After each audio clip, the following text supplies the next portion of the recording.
subscribe to Anvay Classes, and make sure to click the bell icon to never miss any update from Anvay Classes.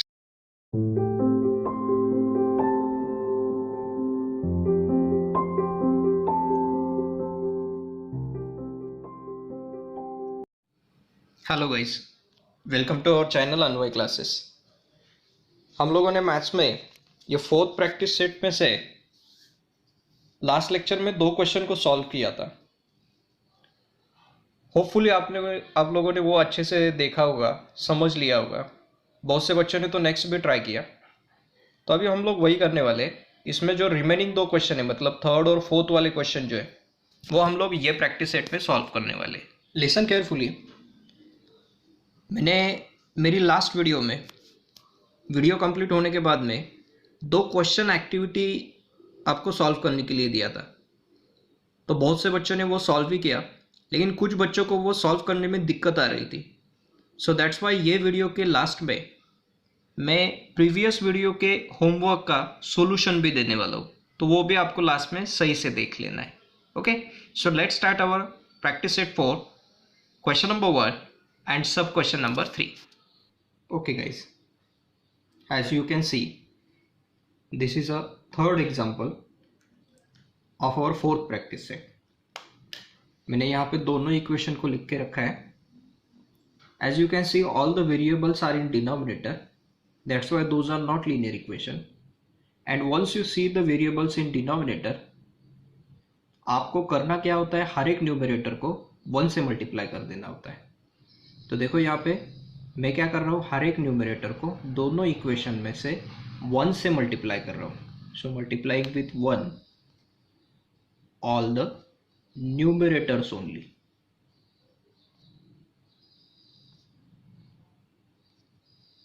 After that try to find out the equal और similar part from both the equations. देखो यहाँ पे है 27 into 1/x-2 और यहाँ पे है 31 into 1/x-2। Can I से 1/x-2?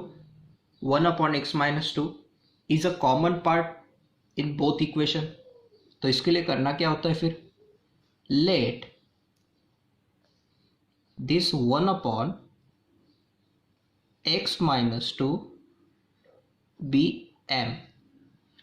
इसको हम लोग अलग वेरिएबल से सब्सटीट्यूट कर लेते हैं, which we consider as M. In the second term 1/y+3 is a equal part और सिमिलर पार्ट। तो यहाँ पे भी वही करते हैं, let this 1/y+3 be m। Now instead of 1/x-2 we can put m, and instead of 1/y+3 we can put n। Sorry, मैंने यहाँ पे m लिख दिया, n। सो यहाँ से हम लोग वैल्यूज को सब्सटीट्यूट करते हैं। आफ्टर सब्सटीट्यूटिंग द वैल्यूज देखते हैं इक्वेशन क्या होता है। पहले इक्वेशन को पहले फॉर्म करते हैं, 27 into 1/x-2। So I can से it will become 27m because 1/x-2 is m, plus 31 into 1/y+3। So it will become 31 n is equal to 85 ones are 85. We got our new equation. We can give the number to this equation. It is third equation. Moving towards the second one. Second को देखते हैं, 31 into 1/x-2. So it will become 31m plus 27 into 1/y+3. So it will become 27n is equal to 89 ones are 89. Quote this equation as fourth equation. Now we are going to solve these 2 linear equations simultaneously. Look at the coefficient of variables. m का coefficient यहाँ पे 27, यहाँ पे 31. n का coefficient यहाँ पे 31, यहाँ पे 27. They are not same, but they are crossly same. Can you see 27 27 and 31 31? अगर कोएफिशिएंट क्रॉसली सेम होते तो हमने 9th स्टैंडर्ड में भी ऐसे एग्जांपल्स को सॉल्व किया था। तो तो हम लोग करते क्या थे, वो इक्वेशन को एक बार ऐड करते थे, एक बार सब्ट्रैक्ट करते थे। तो वही फॉर्मूला यहाँ पे हम लोग यूज करने वाले। तो हम लोग करेंगे क्या, थर्ड और फोर्थ इक्वेशन को एक बार ऐड करेंगे, बाद में थर्ड और फोर्थ इक्वेशन को एक बार सब्ट्रैक्ट करेंगे। Now we are adding the equation 27m plus 31m.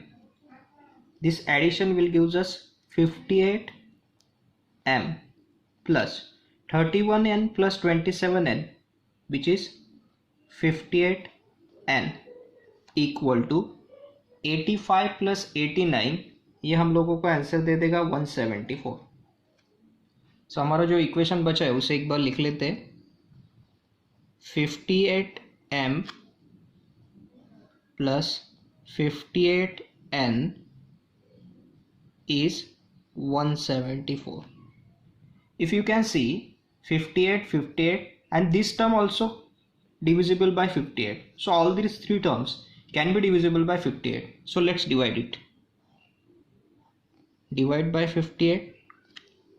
This is also divide by 58 and this one divide by 58. 58 will get cancelled, remains with m plus 58 cancel and is equal to, if you can simplify this by 2, आप लोग कर सकते हैं, या फिर अगर आपको बड़ी टेबल आ रहा है तो भी कर सकते हैं, लेकिन आपके लिए बोल रहा हूँ 58 1s are 58 and 58 3s are 174. सो यहाँ पे मैं डायरेक्टली 3 लिख रहा हूँ। We got our new equation, we can code this equation as fifth number equation. बहुत सारे इक्वेशन हो गए। फिफ्थ इक्वेशन कहाँ से आया, ये दोनों का हमने एडिशन किया, वहाँ से फिफ्थ आया। अभी यहाँ पे हमने किसी भी कोई वेरिएबल का कोएफिशिएंट सेम करने की कोशिश नहीं की, क्रॉसली सेम दिखे तो एक बार एडिशन कर लिया और एडिशन में से फिफ्थ इक्वेशन आ गया। अभी एडिशन के बाद में करना क्या है, we are moving towards the next step, let subtract the third and fourth equation. So मैं यहाँ पे इंस्ट्रक्शन लिख रहा हूँ, let this fourth equation minus third equation, क्योंकि फोर्थ का राइट हैंड साइड नंबर बड़ा है, 89 इज बिगर देन 85, तो हम लोग इसका अभी सब्ट्रैक्शन करते हैं। Now we are subtracting the equation, मैंने यहाँ पे लिख के रखा है, ये हमारा फोर्थ इक्वेशन था, ये हमारा थर्ड इक्वेशन है। We are doing the subtraction, तो sign of second polynomial will get change. This plus 27 will become minus 27, this plus 31n will become minus 31n and plus 85 will become minus 85.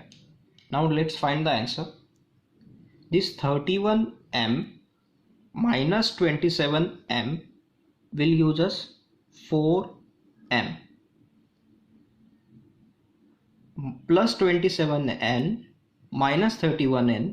तो यहाँ पे तो बड़े number से छोटे number को subtract करना है, लेकिन साइन बड़े नंबर का आएगा। 31 इज बिगर नंबर, सो यहाँ पे साइन तो माइनस आने वाला है, और 31 में से 27 जाते हैं तो बचेगा 4, so it will become 4n and 89 minus 85, so it will also 4। तो यहाँ पे इक्वेशन बन गया 4m minus 4n is equal to 4। तो यहाँ पे भी वैसे ही हो सकता है, all the terms can be divisible by 4, so we are dividing all the three terms by 4 here। So look at here, 4 will get cancelled, 4 cancel, 4 1s are 4 1s are, so we remains with m minus n is equal to 1। we got our new equation, तो इसको भी number दे देते। This one is our sixth equation. हमने किया क्या है अब तक, जो भी हमारे पास कोएफिशिएंट थे वो क्रॉसली सेम थे, तो इसके लिए हमने एक बार इक्वेशन का एडिशन कर लिया, तो वहाँ से हमें फिफ्थ नंबर का इक्वेशन मिल गया। और एक बार में हम लोगों ने क्या किया, वो इक्वेशन का सब्ट्रैक्शन कर लिया, तो उसमें से हमें ये सिक्स्थ नंबर का इक्वेशन मिल गया। तो हमें अभी करना क्या है, ये फिफ्थ वाला और सिक्स्थ वाला इक्वेशन, ये दोनों को साइमल्टेनियसली सॉल्व करना है। देखो यहाँ पे मैंने फिफ्थ इक्वेशन और सिक्स्थ इक्वेशन दोनों को लिख लिया। अभी इसको हमें साइमल्टेनियसली सॉल्व करना है। तो इसको सॉल्व करने का तरीका क्या है, कोएफिशिएंट देखो, कोएफिशिएंट सेम है तो उसके साइंस देखो. If signs are same then we are subtracting the equation.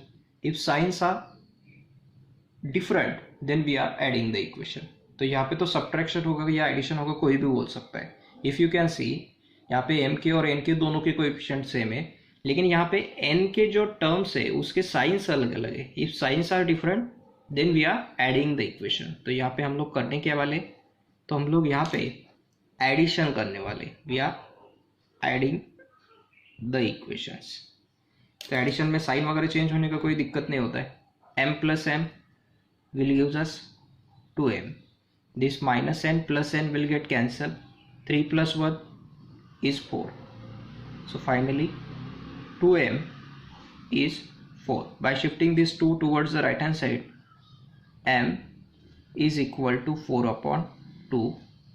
So it is 2 ones are 2 twos are. Finally m is 2.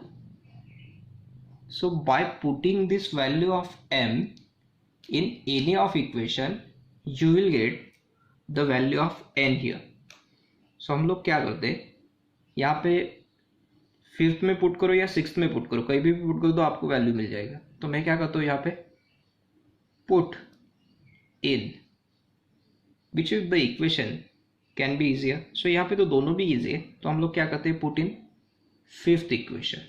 Fifth equation में पुट कर देते हैं. तो फिफ्थ इक्वेशन हमारे पास था m plus n is 3. So value of m is 2. Therefore instead of this m, 2 plus n is 3. By shifting this 2 towards the right hand side will become minus term. So n is 3 minus 2. Finally n is 1. तो यहाँ पे हमारे पास m का भी value आ गया और n का भी वैल्यू आ गया. We got our value of n as 1. देखो यहाँ पे मैंने m और n का वैल्यू लिख के रखा है. m is 2, n is 1. लेकिन हमें m और n कहाँ से मिला, तो हमने ये सब्सटीट्यूट करके लिया था, तो इसका रीसब्सटीट्यूशन करना पड़ेगा. तो हमने वो पहले सेंटेंस में जो लेट किया था, मतलब जो एज्यूम किया था, उसी को हमें अभी रीसब्सटीट्यूट करना है. सो मैं यहाँ पे लिखता हूँ जो हमने पहले भी लिखा था, 1 upon x minus 2 is m and 1 upon y plus 3 is your n. तो अभी m की जगह पे m का और n की जगह पे n का वैल्यू डालते हैं. तो ये बन जाएगा 1 upon value of m is 2. So put 2 here. So it is 2 and 1 upon y plus 3 is n. Value of n is 1. तो यहाँ पे मैं क्या करता हूँ, एक एक को सॉल्व करता हूँ. डिनोमिनेटर कुछ भी नहीं मतलब 1 है. तो पहले इसको सॉल्व कर लेते guys. Fraction equal to fraction means cross multiplication can be possible. So this 2 will multiply with x minus 2 and 1 into 1. So 2 is multiplying with bracket, या फिर ये 2 को डायरेक्टली वहाँ पे भी शिफ्ट कर सकते हैं हम लोग. तो यहाँ पे बनेगा x minus 2 is equal to 1 1 जा 1 एंड ये मल्टीप्लाइंग वाला टर्म यहाँ पे आ जाएगा तो डिवाइड कर देगा. So finally x minus 2 is 1 upon 2. This minus term will become plus on the another side. So x is equal to 1 upon 2 plus 2. Now this x is equal to fraction plus fraction means criss-cross multiplication. 1 into 1 is 1 plus 2 2s are 4 upon 2 1s are 2. So finally x is 1 plus 4 is 5 upon 2. तो ऐसे हमें ये x का value मिल रहा है 5 upon 2. वैसे ही हम लोग अभी y का वैल्यू फाइंड आउट करते हैं, जो कि हमारा राइट हैंड साइड वाला इक्वेशन था. देखो यहाँ पे इक्वेशन था, तो इसको अभी सॉल्व करते हैं. So let's solve it. Cross multiplication, this 1 will multiply with y plus 3 and this 1 into 1 which is 1। Now y 1 से मल्टीप्लाई किया तो वैसे भी कोई फर्क नहीं पड़ने वाला। y plus 3 is 1, shift this plus 3, so finally y is 1 minus 3, so y is 1 minus 3, मतलब बड़े में से छोटे नंबर को सब्ट्रैक्ट करना है और बड़े नंबर का साइन आएगा। So finally y is -2। तो ऐसे करके हमें x का भी वैल्यू मिलता है और y का भी वैल्यू मिलेगा। x का वैल्यू है 5/2 और आपके पास y का वैल्यू है -2। So value of variables can be in the fraction form also, ये तो हमने पहले भी देखा था। सो फाइनली वैल्यू लिख देते हैं एक बार सॉल्यूशन को, x, y is equal to 5/2, -2। This will be your final answer. ये प्रैक्टिस सेट का मैंने लास्ट एग्जांपल यहाँ पे लिखा है। तो यहाँ पे भी अगर आप दोनों इक्वेशन में देखोगे तो वेरिएबल्स डिनोमिनेटर में तरीका तो वही होने वाला है, लेकिन ये एग्जांपल को आपको थोड़ी अच्छे से देखना पड़ेगा, क्योंकि यहाँ पे 1 मिनट के लिए भी आपकी अगर नज़र हटती है तो आपको कंसेप्ट समझ में नहीं आएगा। आपने वो कहावत सुनी होगी, नज़र हटी दुर्घटना घटी। So look at here carefully, we are solving this equation. Once you see the variables in denominator, so वहाँ पे एक ही टर्म होता है, सारे न्यूमरेटर्स को 1 से मल्टीप्लाई करना होता है। तो यहाँ पे स्टार्टिंग में वही करने वाले हम लोग, सारे न्यूमरेटर्स को 1 से मल्टीप्लाई कर दो, फर्स्ट इक्वेशन में भी और आपके सेकेंड इक्वेशन में भी। आगे जाते हैं गाइस। अभी 1 से मल्टीप्लाई करने के बाद में हम लोग क्या करते हैं, तो दोनों इक्वेशन में कॉमन पार्ट क्या है वो फाइंड आउट करने की कोशिश करते हैं। तो यहाँ पे मैं बोल सकता हूँ 1/3x plus Y, 1/3x plus Y. तो अभी आप बोलोगे ये सर 2 का क्या है, 2 का ये सब बाद में देख लेंगे। 1/3x प्लस वाई दिख रहा है, वो यहाँ पे भी 1/3x प्लस वाई, तो उसका सब्सटीट्यूट वैल्यू क्रिएट कर देते हैं। तो यहाँ पे मैं लिखूंगा let 1/3x plus y b m, and second देखो 1/3x minus Y, 1/3x minus Y. यहाँ पे भी 2 का वैल्यू बाद में देख लेंगे, तो वहाँ पे लिख देंगे अभी इसका दूसरा सब्स्टिट्यूट वैल्यू n कर देंगे, 1/3x minus y b n here. तो वही करने वाले, थोड़ी फास्टली करते हैं गाइज। अभी हमने ऑलरेडी 3 एग्जाम्पल कर लिए। तो यहाँ पे 1 × 1/3x प्लस वाई, ये बन जाएगा 1m। तो इसको सिर्फ m लिखा तो भी चलेगा, क्योंकि कोएफिशिएंट वाला 1 नहीं लिखा तो भी चलता है। तो यहाँ पे देखो plus 1 × 3x minus y, so plus 1 नहीं लिख रहा हूँ, 1/3x माइनस वाई बन जाएगा n, so it is become n is equal to, यहाँ पे देखो 3/4 × 1, सो ये बन जाएगा 3/4 एज इट इज।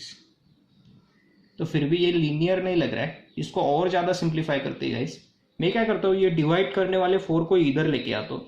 यहाँ पे डिवाइड कर रहा है तो लेफ्ट हैंड साइड पे आके वो मल्टीप्लाई कर देगा। तो ये बन जाएगा 4 × m plus n is 3, so it will become 4m plus 4n is 3.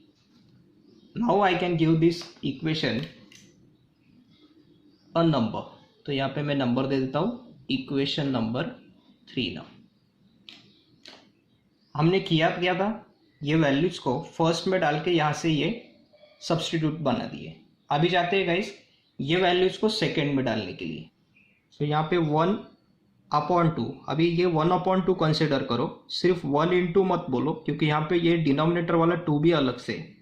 So 1/2 × 1/3x plus y, so I can say 1/2m, तो ये बन जाएगा m/2 हियर।